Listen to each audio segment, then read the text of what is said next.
Okay. So now I want you all to try this. Okay. You see this start button here? I want you all to put your cursor there. You just move the mouse on the table all the way to the bottom left. Then you put it over the start button. Then left click one. Okay. Then you see that the start menu comes up. Okay, so that's what your left click does. Every time you click on something, then you use that thing.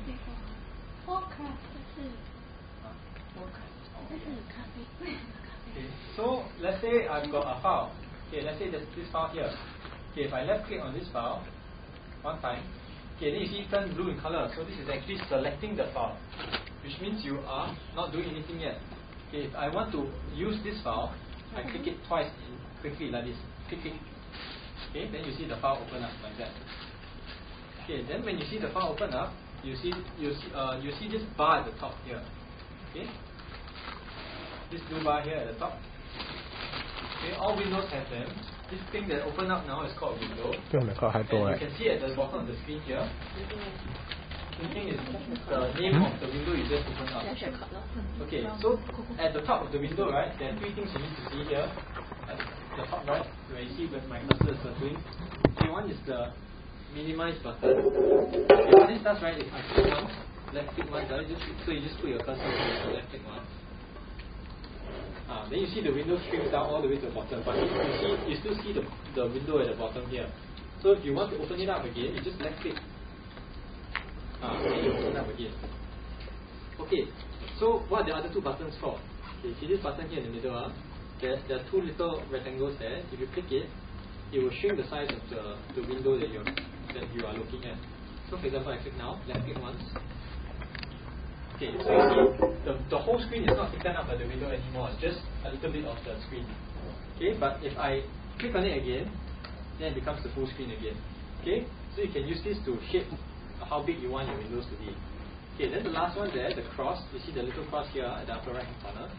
Okay, if I left click it once, then the whole thing will close. Look at the screen here. There's no more icon at the bottom. There's no more window. So that means your program is closed already. Okay. So now you all know how to use the left click button. Okay, then what's the right click for? You don't have to bother with the right click yet because it's not very useful for you all. But you all just need to know that this one is called the right click button. Okay. For all the exercises later, you'll be using only the left click button, so you don't bother. Okay. Now I want you all to look at the keyboard. Okay, the keyboard in front of you, right, has got a lot of keys on it. Then if you look at all the alphabets, right, you'll find that you have all the alphabets present, all 26 alphabets. And there are a few keys that I want you all to look at. Okay. If you look to the left of your Z key, there's a shift button there. Okay. What the shift button does, right? Oh yeah. Okay. Accessibility. Accessories and accessibility option. Something like that.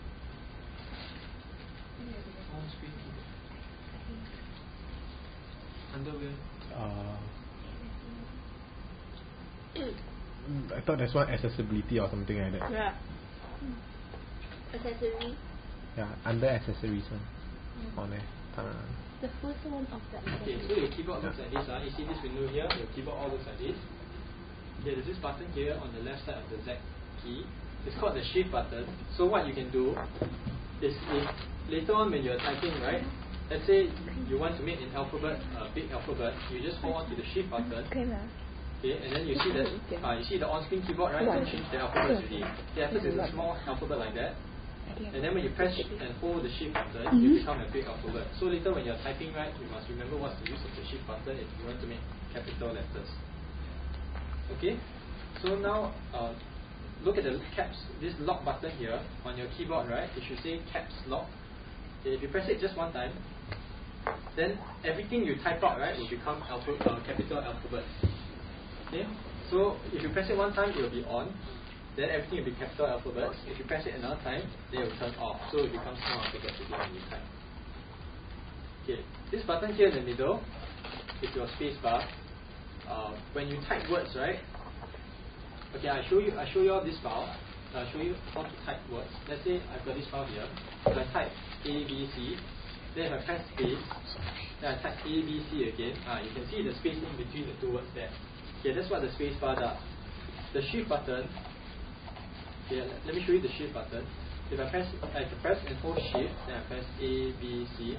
Okay, then all the alphabets will be coming out in capital form. For caps lock, right, all you need to do is press caps lock one time, and then you just type anything lah. So let's say I type DEF. I don't need to press shift, and the alphabets also become capital. Okay, so now I want you to turn it off. Press caps lock again, so you can turn it off.